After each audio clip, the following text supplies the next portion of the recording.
오늘 세 번째 우리 거룩한 고집 다니엘서 말씀을 함께 나누려고 합니다. 오늘 우리가 함께 고백한 본문 6장 이전에 5장 29절 또 30절과 31절의 말씀을 보면 굉장히 짧지만 그 안에는 제국이 무너지고 또 다른 제국이 세워지는 굉장히 큰 변화를 말씀하고 있어요. 다시 말하면 많은 시간이 지났다라는 거예요.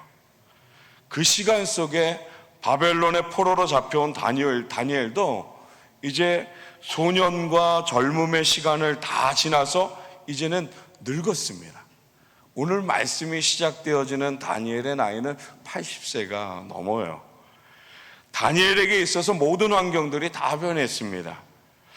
단 한 가지가 변하지 않았는데 오늘 본문의 말씀이 다니엘의 변하지 않은 삶의 것을 이렇게 우리에게 말해줍니다. 전에 하던 대로. 한번 우리 같이 고백할까요? 전에 하던 대로. 전에 하던 대로. 네. 좋지 않나요? 지난주에도 입에 착 붙었었잖아요. 그렇게 하지 아니하실지라도. 전에 하던 대로. 오늘 이 다니엘의 삶의 고백, 이 하나님께서 기뻐하시는 이 삶의 모습도 오늘 우리가 정말 흠모할 만한 그런 말씀, 그런 모습인 것 같아요. 하나님을 향한 다니엘의 마음이 변하지 않았습니다. 하나님을 섬기는 신앙의 모습, 뜻을 정하여 걸어갔던, 하나님을 향해 나아갔던 그의 삶이 여전히 변하지 않았다라는 거예요. 요즘 아이들 말대로 1도 변하지 않았습니다. 오늘 6장의 본문은 다리오라는 메데바사 페르시아의 제국의 왕으로부터 시작이 되어집니다. 1절과 2절의 말씀을 보면 다리오 왕은 자신의 생각대로 총독 120명을 세워 나라 전체를 다스렸습니다. 또한 120명의 총독 외에 그들을 주관하는 총리 3명을 세웠고 말씀은 총리 3명 중 1명이 다니엘이라 하였습니다. 다니엘에게 만사 형통한 길이 열렸어요. 바벨론의 포로로 끌려왔던 한 소년이 왕 다음으로 높은 자리에 권력을 얻게 되는 만사 형통한 그런 복된 길이 열렸습니다. 이런 만사 형통한 다니엘에게 우리가 잘 알고 있는 찬송가 384장 나의 갈 길 다가도록 찬양의 가사처럼 무슨 일이 생겨버렸습니다. 사람들이 다니엘의 형통함을 시기했죠. 그를 자신들을 관리하는 높은 자리에서 끌어내리려고 음모했습니다. 왕에게 신임을 받았던 다니엘을 미워했어요. 사람 참 똑같은 것 같아요. 여러분 주위에 이런 사람들 많이 있죠? 혹시 우리는 아니겠죠? 혹시라도 이런 마음이 든다면 내가 용서받은 그 십자가를 기억하셨으면 좋겠어요. 또 이런 자리에 함께 하게 된다면, 그런 소리를 듣게 된다면 내가 어떤 소리를 듣더라도 그 자리를 떠나는, 뒤도 돌아보지 아니하는 그런 신앙의 삶을 살아가는 성당 공동체 모든 성도들 다 되시길 소망합니다. 다니엘을 시기하는 자들이 이랬어요.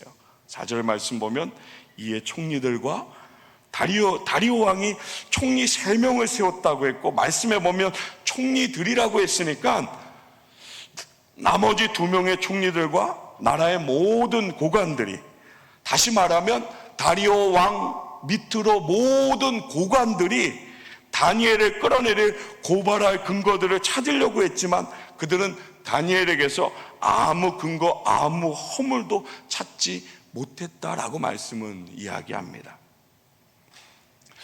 다니엘, 여러분, 그는 어떤 사람이길래 사람들이 그렇게 죽이려고 끌어내리려고 다 함께 찾았음에도 불구하고 하나도 찾지 못했을까요? 오늘 본문이 우리에게 보여주시면서 또 우리의 삶 속에 도전하게 하는 그 다니엘의 모습은 본문 3절에서부터 이렇게 시작되어집니다. 다니엘이 다른 총리들이나 고관들보다 더 뛰어나기에 다리오 왕은 그를 세워서 전국을 다스리게 맡기려고 했다라고 말씀은 이야기해요. 그러면서 성경은요, 이렇게 되어진 이유를 말하는데 그 이유가 다니엘의 마음이 민첩했다라고 말씀해요. 단어가 가지고 있는 민첩함의 뜻 무엇인지 아시겠죠? 재빠른 거, 날쌘 거. 성경의 다른 번역을 보면 다니엘의 민첩함을 이렇게 이야기해요. 다니엘의 마음에 놀라운 영이 있었다라고요. 다니엘서 4장 9절 말씀 보면요, 바벨론 느부갓네살 왕이 이렇게 말을 합니다. 박수장 벨드사사라, 다니엘을 부르는 거예요. 바벨론의 이름이잖아요. 바벨론식 이름이잖아요. 내 안에는 거룩한 신들의 영이 있은즉 어떤 은밀한 것이라도 내게는 어려울 것이 없는 줄을 내가 안다라고 느부갓네살 왕이 다니엘에게 이야기했습니다. 또 5장 11절 12절 말씀에도 보면 왕의 나라에 거룩한 신들의 영이 있는 사람, 곧 왕의 부친 때에 있던 자로서 명철과 총명과 지혜가 신들의 지혜와 같은 자니이다. 왕의 부친 느부갓네살 왕이 그를 세워 박수와 술객과 갈대와 술사와 점쟁이의 어른을 삼으셨으니, 12절 말씀이 이렇게 이야기하죠. 왕이 벨드사살이라 이름하는 이 다니엘은 마음이 민첩하고요, 지식과 총명이 있어 능히 꿈을 해석하여 은밀한 말을 밝히며 의문을 풀 수 있었다라고 이야기합니다. 여러분, 이 4장과 5장에 쓰여진 이방인의 왕과 왕비의 말이 다니엘은요, 거룩한 신들의 영이 있는 사람이라 했습니다. 여러분, 이방인들이 거룩한 신들의 영이 있는 사람이라고 다니엘을 보았다라면 오늘 우리는 다니엘의 민첩함을 무엇이라 말해야 할까요? 함께 고백할게요. 성령이 충만한 사람. 성령이 충만한 사람. 네. 다니엘은 성령이 충만한 사람, 하나님의 영으로 인해 성령의 감동이 넘쳤던 사람이었습니다. 사랑하는 성도 여러분, 성령의 충만함이 이렇게 놀라운 은혜를 누리게 하심을 기억하시기 바랍니다. 오늘 다니엘이 이 어려운 길을 걸어가고 이 신앙을 붙들고, 그럼에도 불구하고 시기로 인해서 사자굴에 갇혀서 사자의 밥이 되어지는 이 모든 것의 구원받음의 첫 번째 시작은 그의 마음이 민첩함, 성령의 충만한 은혜의 삶을 살았다라는 것입니다. 오늘 저와 여러분 무엇보다 구하기를, 성령의 충만한 은혜를 소망하시기를, 사모하시기를 주님의 이름으로 축복합니다. 성령의 충만함은 오늘 우리에게 있어서 옵션이 아니에요. 하나님의 자녀가 세상을 살아가는 동안 하나님의 뜻하심 가운데 거하려면, 하나님이 기뻐하시는 삶을 살아야 하면 반드시 있어야 하는 기본 중에 기본입니다. 다니엘을 시기하는 자들이 다니엘을 무너뜨릴 문제들을 찾기 시작했습니다.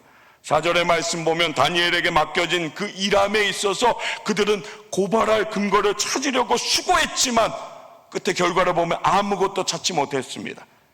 그러면서 찾지 못한 이유를 또 말합니다. 그가 충성되어 아무 그릇됨도 없고 아무 허물도 없다라고요. 그가 충성된 일꾼이라고 했습니다. 그가 충성된 일꾼이기에 조그만 틈도 없었습니다. 하나쯤은 나올 법한데 놀랍게도 다니엘에게는 그릇됨도 허물도 하나 없었습니다. 다니엘의 충성됨을 생각해 보세요. 오늘 다니엘의 충성됨은 이 세상의 기준에 있지 않습니다. 다니엘의 충성됨은 뜻을 정한 이유, 그의 삶의 충성이라는 그 모든 것들은 하나님의 기준이었습니다. 차원이 달랐다라는 거예요. 세상의 차원이 아니었어요. 사람들 생각하는 차원이 아니었습니다. 그 이상이었어요. 하나님의 기준에 있었다라는 거예요.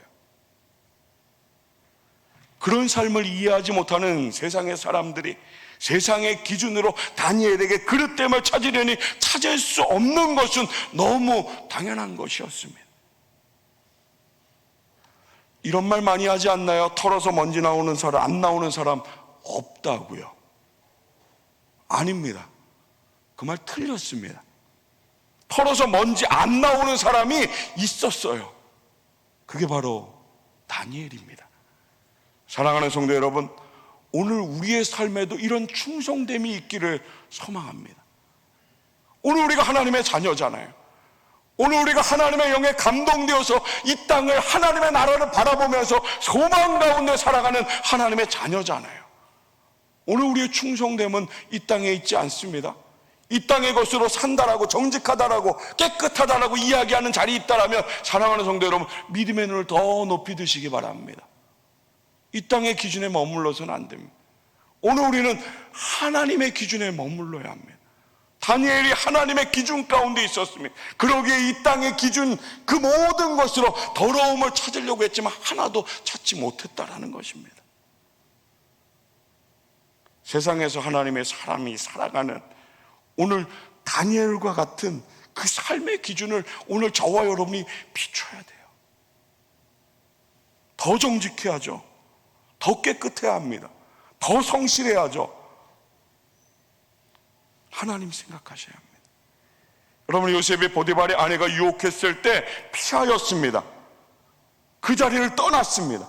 하나님을 생각해서 고백했던 그 모든 것들이 오늘 우리의 고백 되어야 합니다. 오늘 포로로 끌려왔던 다니엘, 바벨론의 땅에서, 그리고 왕국이 바뀌고 왕들이 바뀌어도 그는 여전히 충성됐습니다. 하나님이 맡겨주신 자리라고, 포로이지만 이방인의 나라이지만 그럼에도 불구하고 하나님 나와 함께 하시고 하나님 나 여기 세우신 분명한 하나님의 뜻이 있음을 믿음으로 고백했기 때문에 오늘 그는 충성되었습니다. 오늘 여러분 세상의 삶의 자리 가운데 세워진 자리를 분명하게 기억하시기 바랍니다. 누가 주셨는지, 누가 바라보고 계시는지, 그 자리에서 하나님 어떤 뜻을 나에게 베푸시는지를 기억하셔야 합니다. 우리 함부로 살 수 있는 사람들이 아닙니다. 아무것도 찾지 못했다고 했잖아요. 놀랍지 않나요? 어린 소년으로부터 80세에 이르기까지 그 모든 것을 다 뒤졌을 텐데 한순간 실수, 한 부분 실수 분명히 있을 법도 한데 아무것도 찾지 못했다라고 분명히 이야기하지 않습니까? 얼마나 성실함으로, 정말로 죽게 하듯이 그 세상 속에서 하나님의 영광을 세워갔던 그 다니엘의 삶의 모습이 비춰지지 않습니까? 여러분, 우리 5절 말씀 우리 함께 고백할게요. 함께 고백합니다. 그들이 이르되 이 다니엘은 그 하나님의 율법에서 근거를 찾지 못하면 그를 고발할 수 없으리라 하고. 아멘. 여러분, 이게 신앙인 맞죠? 이게 오늘 우리를 향하신 하나님의 마음이에요. 오늘 우리가 이렇게 살아가기를 하나님 정말 그렇게 원하세요. 놀라운 건요, 세상도 오늘 우리가 이렇게 살아가기를 바란다라는 거예요. 그러니까 욕하잖아요. 잘하라고요. 오늘 우리가 하나님의 기준을 알면서 하나님의 기준을 살아가지 못하지만 세상은요, 하나님을 믿지도 않으면서 하나님의 사람들이 어떻게 살아야 하는지를 분명히 알고 우리에게 그 기준을 이야기하잖아요. 교회는 그러면 안 돼. 하나님의 사람들은 그러면 안 돼.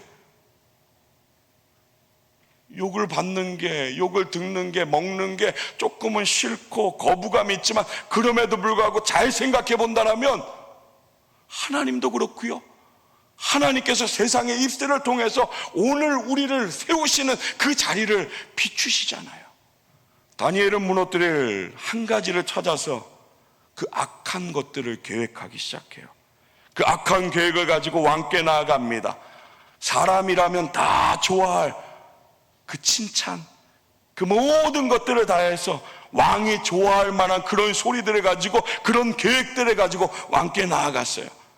7절의 말씀 보면 왕을 높이기 위해, 충성을 세우기 위해 앞으로 30일 동안은 왕 외에는, 여러분 이게 얼마나 달콤한 소리예요. 남녀가 사랑할 때요, 여기 다 사랑해 보셨잖아요. 당신밖에 없어, 난 너밖에 없어, 난 너 하나뿐이야. 난 너의 처음이자 마지막이야. 오늘 그런 거예요. 왕의 어떤 신에게도 어떤 사람에게도 구하면 기도하면 안 된다는 그 법령을 세우는 거예요. 기도하면 사자굴에 넣어서 죽이겠다라는 거. 여기에 숨겨진 어두움이 있죠. 다니엘을 죽이겠다라는 거예요. 왕이 사랑하는, 왕이 정말로 청해하는 그 다니엘을 우리가 죽이겠다라는 거예요. 총리와 모든 관원들이 의논했습니다. 이것은 다리오 왕 당신을 위한 것이라고 너무너무 높이면서 누구도 고칠 수 없는 법령을 세워서 왕의 도장을 찍어달라고, 빨리 찍어달라고, 이것을 할 수 있게끔 해달라고 왕에게 간청했어요. 결과적으로 이미 다니엘은 죽은 목숨과 다름없습니다. 이 일로 인해서 다니엘에겐 둘 중에 하나를 포기해야만 했습니다. 왕의 명령을 지키려면 하나님을 향한 뜻을 정한 그 모든 것들이 다 무너뜨려집니다. 또 하나님을 향한 신앙을 지키면 다니엘의 목숨은 떨어집니다. 오늘 말씀 참 많은 생각을 하게 해요. 여러분, 오늘 다니엘의 선택의 기로에 놓여 있습니다. 말씀을 통해서 그가 어떤 길을 갔는지 분명히 알고 있지만 그 말씀이 가기 전에 오늘 저와 여러분 그 자리에 세워져 있어요. 10절을 아직 나가지 못했습니다. 9절의 말씀 가운데 오늘 우리는 세워져 있다라는 거예요. 사랑하는 성도 여러분, 여러분은 어떻게 하시겠습니까? 여러분 지금까지 어떤 선택을 하면서 살아오셨습니까? 사랑하는 성도 여러분, 말씀을 잘 보세요. 오늘 우리에게 주시는 말씀이에요. 오늘 다니엘의 모습을 보면요, 이렇게 큰 일이, 엄청난 일이 벌어졌는데 내 목숨을 빼앗으려는 사람들의 계획이 일어났음을 알면서도요, 그 왕의 도장이, 고칠 수 없는 그 도장이 찍혔으면 알면서도요, 다니엘이요 요동하지 않습니다. 이상하게도 다니엘의 모습은 침착한 게 느껴져요. 10절 말씀 우리 함께 고백할게요. 함께 고백합니다. 다니엘이 이 조서에 왕이 도장이 찍힌 것을 알고도 자기 집에 돌아가서는 윗방에 올라가 예루살렘으로 향한 창문을 열고 전에 하던 대로 하루 3번씩 무릎을 꿇고 기도하며 그의 하나님께 감사하였더라. 아멘, 아멘. 여러분, 위기의 상황이잖아요. 내 생명이 달려있는 그 순간인데요, 다니엘은 전에 하던 대로 기도했습니다. 세상 사람들은 이해 못하죠. 어쩌면 오늘 우리도 해본 적이 없어서 이해하지 못할지 모르겠어요. 말씀으로는 아멘 고백하지만 여전히 우리의 삶의 자리 가운데 이 말씀은 아멘하기 너무너무 어렵습니다. 그러나 오늘 우리에게 보여준 하나님의 마음은 다니엘을 향해서 이 모습, 이 고백, 이 삶의 모든 것들이 오늘 우리를 향하신, 지금 이 상황 가운데 놓여있는 우리를 향하신 하나님의 마음이 비춰주는 것 같아요. 전에 하던 대로 하나님께 나아갑니다. 문제가 있지만, 세상이 흔들리지만, 내 생명이 정말로 떨어질 수밖에 없는 그런 상황 가운데 놓여있지만 큰 고민하지 않았어요. 내 생명을 위해서 여러 가지 많은 생각하지 않았다라는 거예요. 뜻을 정했던 다니엘, 오늘 말씀 가운데 나와 있는 수많은 시간이 지났지만 여전히 그의 삶 속에서는 뜻을 정하여 하나님 앞에 나갔던 그 삶의 모습 그대로예요. 특별한 게 아니었어요. 내 생명이 달린 일이지만 평생 살았던, 뜻을 정하여서 하나님 앞에 나아갔던 그 삶의 모습대로 오늘도 하나님 앞에 나아갔다라는 거예요. 뜻을 정해 먼저 하나님께, 또 나라와 왕에게 충성을 다하며 최선을 다하면서 이런 일이 내 앞에 놓여졌지만 그럼에도 불구하고 하나님 앞에 나아갔던 것이, 별반 다르지 않았다는 것이 오늘 다니엘의 모습이에요. 다가온 위기를 잘 맞이하지 못하면요, 신앙인으로서 하나님의 거룩하심 가운데 온전하게 맞이하지 못하면 잠시는 어떨지 모르겠습니다. 오늘 잠시 다니엘이 지금 주어진 그 상황으로 인해서 그 기도를 멈추고 아무것도 절하지 않는 사람들과 동일하게 그 함정에 빠지지 않고 하나님 바라보지 않고 지금 이 상황 가운데 내 마음을 놓았다라면 잠시는 생명이 이어질 수 있을지 모르겠지만 지금까지 지켜왔던 신앙과 하나님의 거룩하심의 그 모든 것들은 다 무너집니다. 자신의 삶을 통해 비추었던 이방인의 모든 사람들 통해서 다니엘과 함께하는 그 하나님이라는 신을 높였던 그 삶의 모든 것들이 다 무너진다는 사실입니다. 어쩌면 잠시를 넘기려고 그 다음에 더 큰 고난이 다가올지도 모르겠습니다. 오늘 우리에게 이 다니엘서의 말씀, 다니엘의 삶은 위기라는 것 앞에 우리가 무엇을 해야 하는지를 분명하게 바라보게 하세요. 오늘 다니엘이 그렇게 하나님 바라보며 하나님 선택했던 것처럼 오늘 우리에게 다가온 그 위기 앞에요, 하나님 선택하며 그리고 내 삶에 거룩하신 하나님, 내게 맡겨진 그 모든 것들 죽게 하듯이 하나님의 영광을 위해 최선의 삶을, 또 하나 원하기는 이 위기 앞에서 오늘 우리가 바라봐야 할 것 하나님뿐이라는 것, 하나님 앞에 기도하는 자리라는 것, 이것 하나를 온전하게 붙들고요, 내 안에 함께 하시는 그 하나님의 기준, 그 기준을 정말 즐거워하고 그 하나님을 사랑하는 그 마음으로 하나님과 나와의 그 관계, 사랑하시는 그 하나님의 은혜의 관계를 온전하게 세워나가는 우리 모든 성도들 다 되시길 주님의 이름으로 축원합니다. 당연히 오늘 다니엘이 감사했던 그 고백도 오늘 우리에게 있을 수 없습니다. 그런 위기 속에서 내가 아니고요, 그 위기 속에서 세상이 아니고요, 그 위기 속에서 사람들의 생각, 그 소리가 아니라 하나님을 생각한다라면 우리는 오늘 다니엘 같은 이 고백과 이 삶을 온전히 드릴 수 있습니다. 나 같은 자, 나같이 허물이 많고 죄 많은 자, 하나님 나를 사랑하셨지, 나를 사랑하시는구나, 그렇게 사랑하셔서 나를 구원하시고 하나님 자녀 되게 하셨지. 사랑하는 성도 여러분, 다른 사람이라는 걸 기억하세요. 오늘 우리가 세상 속에 살아가고 있지만 하나님께서 택하신, 하나님께서 거룩함으로 택하신 다른 사람이라는 것, 구별된 자라는 것을 기억하면서요, 오늘 다니엘의 마음이 그런 것 같아요. 오늘 저와 여러분이 이 어려운 시기에 그런 고백을 하나님 기대하시는 것 같아요. 사랑하는 성도 여러분, 타협하지 않는, 정말 하나님 나에게 주신 그 길 가운데서 타협하지 않고 넘어지지 않고 하나님 생각하며 그 믿음의 길, 그것이 때로는 실패의 자리, 때로는 사람들이 가기 싫어하는 자리, 때로는 오늘 다니엘처럼 생명이 걸려있는 자리일지라도요, 하나님으로 인해서 나를 부르시는 그 길 가운데 믿음으로 나아가는 하나님의 자녀들 다 되시기를 주님의 이름으로 축원합니다. 오늘 우리가 정말 거룩한 고집이 있었으면 좋겠습니다. 전에 하던 대로 정말 많은 문제 가운데 하나님 앞에 나아갔던 그 신앙의 자리, 정말 믿음으로 붙들고 하나님만 바라보면서 하나님 자녀의 삶을 세워나가는, 정말 말씀이 부르시는 그 자리 정말 돌아가는, 돌이켜 하나님만 바라보고 하나님과 함께하는 그 자리, 그가 부르시는 그 은혜의 자리로 세워지는 우리 모든 성도들 다 되시길 주님의 이름으로 축원합니다. 한 주간 그렇게 사시길 주님의 이름으로 축원합니다. 코로나 원망하지 말고, 사람 원망하지 말고요, 누가 뭐 어떻게 했대 이런 거 말하지 않고요, 하나님만 바라보면서 내게 맡겨진 그 삶의 자리, 거룩하신 하나님의 은혜로 살아계신 하나님을 세워나가는 우리 모든 성도들 다 되시길 주님의 이름으로 축원합니다. 입술로 고백하고 그 걸음을 내디딜 때 하나님 함께 하심을 믿으시기 바랍니다. 은혜를 넘치게 하실 거예요. 한 주간 승리하는 우리 모든 성도들 다 되시길 주님의 이름으로 축원합니다.